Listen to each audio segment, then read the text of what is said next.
আসসালামু আলাইকুম প্রিয় বন্ধুরা, আজ আমরা শিখব সূরা ইখলাস ও এর সুন্দর অর্থ। বিসমিল্লাহির রহমানির রহিম। কুল হুয়াল্লাহু আহাদ। বলো, তিনি আল্লাহ, এক অদ্বিতীয়।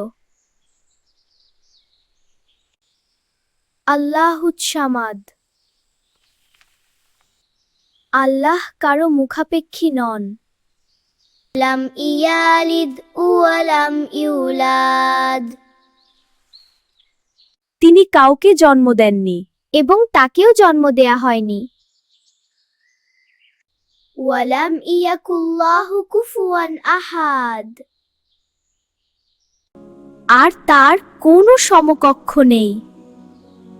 আবার দেখা হবে নতুন আরেকটা সুন্দর ভিডিওতে। আল্লাহ হাফেজ।